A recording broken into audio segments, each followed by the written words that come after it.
तू चलता चल तू चलता चल तू चलता चल. Hi friends, I shall talk to you about running today. You know, when I joined the defense services and spent a large part of my life serving in the army, almost about 29 years, I was involved with training boxers, athletes, persons taking part in commando competitions. These are the things which I was regularly doing. Now, thing is that when I came across these people, they were among the soldiers, they were the fitter lot.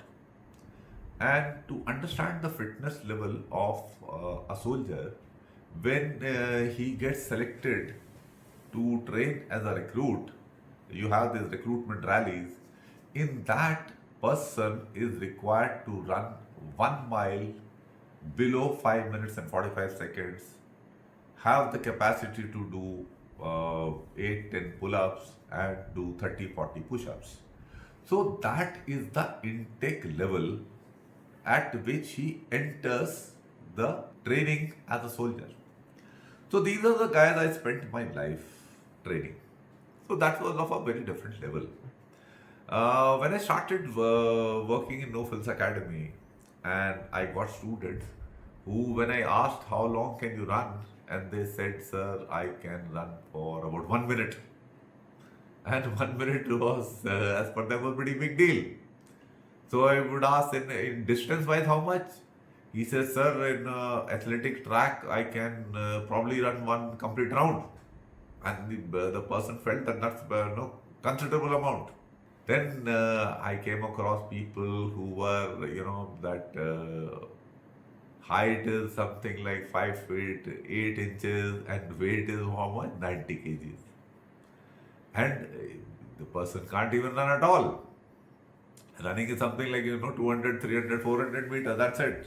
1 minute or around 1 or 2 minutes. And if I say, okay, if you have to run about a kilometer, then the person would say that, I will run for about 200-300 meters, then walk, then run. So the running part in completing 1 kilometer would be in the splits of about, say, 6-7 times, and more amount would be walk. So this was handling very different people. I gained experience working with these people, and I've been doing that since 2014. So I have developed some understanding of fairly trained athletes as also absolutely untrained people. Based on that, I have evolved certain methods which have been working for our students, and that is what I advocate to you people. So in case you are an absolute non-runner, and non-runner means that you cannot run more than 1 or 2 minutes. So what you should be doing? So the first step for such a person is to run gradually, not any hard pace. A pace at which you can hold a conversation. Very comfortable pace. Run at that pace and keep running. In case it becomes unbearable, stop, walk.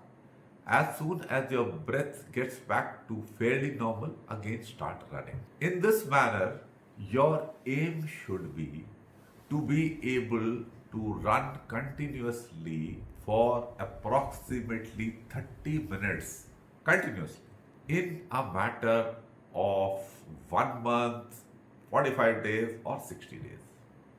For most people, if you are consistent, then you will be able to attain this level inside 60 days.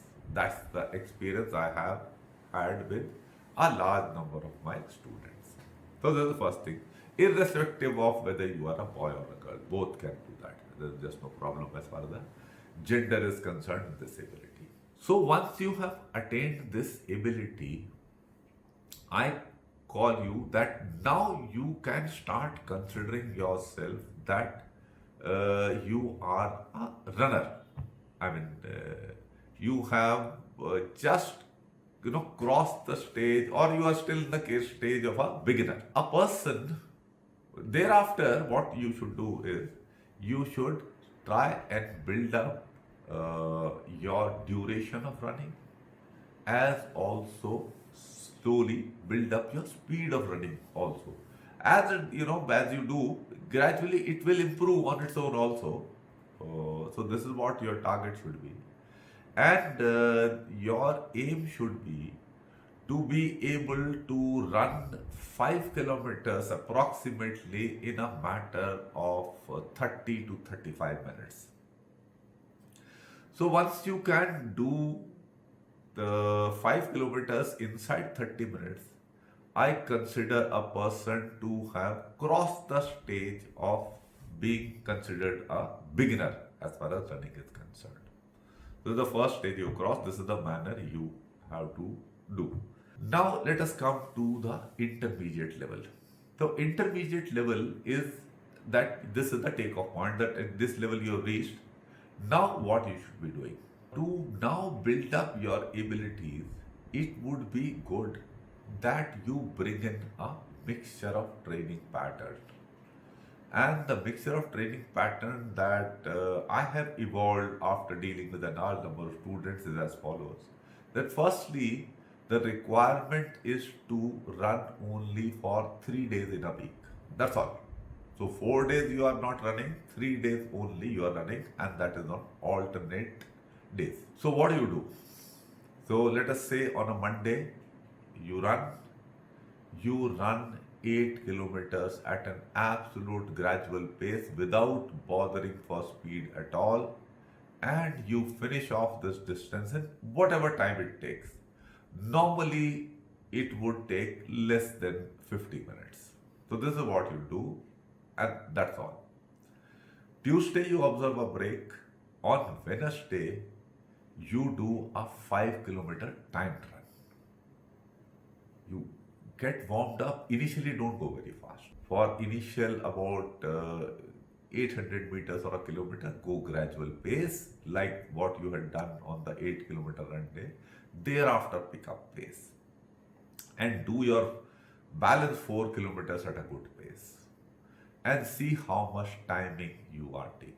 Once you are able to get your 5 kilometers inside 25 minutes, that means you have started becoming a decent runner. And thereafter, once you are able to do that, you can start off your 5 kilometer run at a faster pace and build up, and then your next target should be to get below 20 minutes. Once you get your 5 kilometers below 20 minutes, that means you are a fairly good runner, and then you can be considered as moving into the next stage of advanced runner. So this is what I explained on what you did on Wednesday.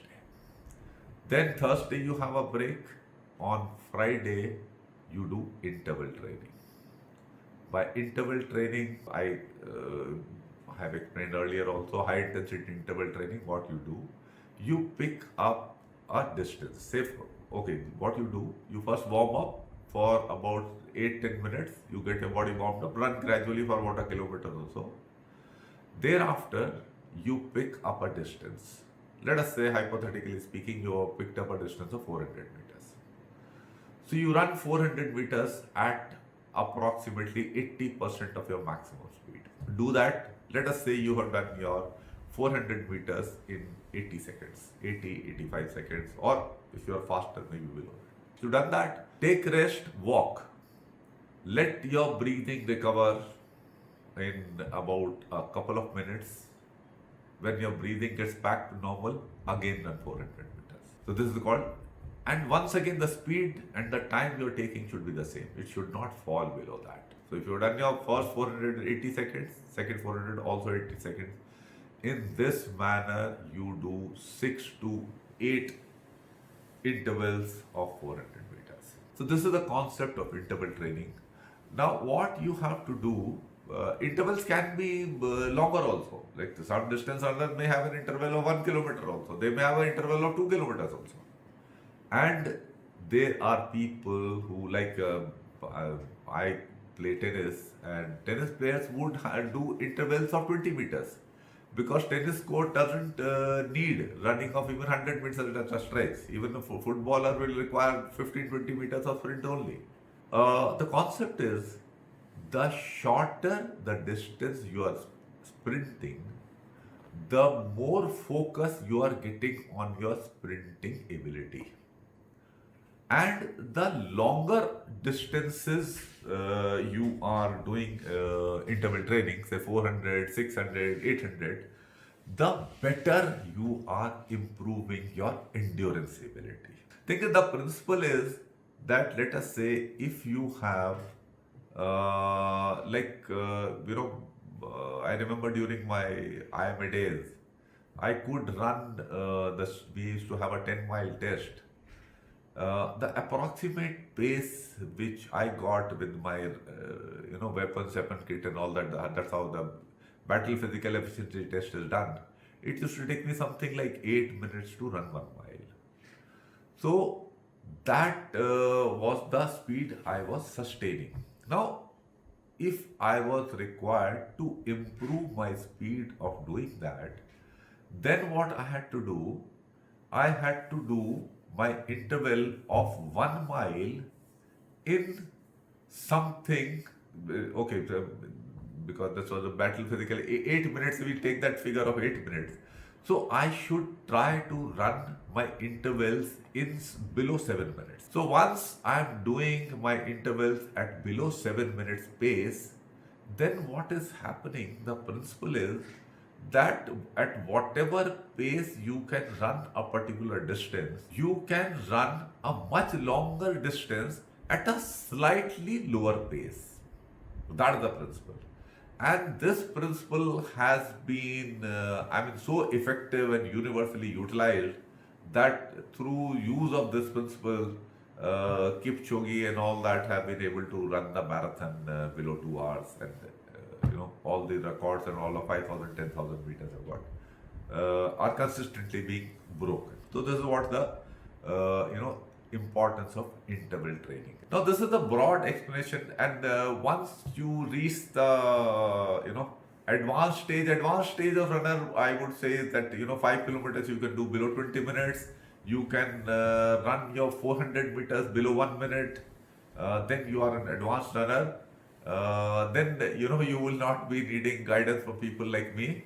You would require assistance from experienced coaches and athletes to take part in competitive events. So, and by then definitely you would have acquired decent knowledge. Now there are certain other things which are related to running which are relevant. Often it may happen for a person who is overweight, and young kids today I see not only they are overweight, their ankles, knees, calf muscles, they are also not well trained because of the lifestyle, and as a result they develop pain in the shin bone, develop pain in knees. These are very common things. So to avoid these problems, you should preferably run on soft ground rather than tarmac road, and use decent cushioned shoes. And in case you are having this problem, I'll give an example that will explain the thing well to you. I had one student who was about 6 feet, and he was weighing 90 kgs, and we had to bring down his weight to something like 74, 75 kgs, and he could not run because he used to have this problem of knee pain and all that. So what we did, we evolved a plan for him in which, and now this boy was hardworking, very sincere. So we made him cycle for 6 days in a week, and he used to run on soft ground only once in a week. And he carried on, and of course we got in other exercises like training the calf muscle through calf raises, quadricep muscles through leg extension exercises. If you take our fitness guide or visit our website, you can get access to these things. these muscles you have to build up or support in the supporting area so that the joints do not get strained. Like calf muscles will provide cushion for your shin bone, and your quadricep muscles will provide support for your knee joint.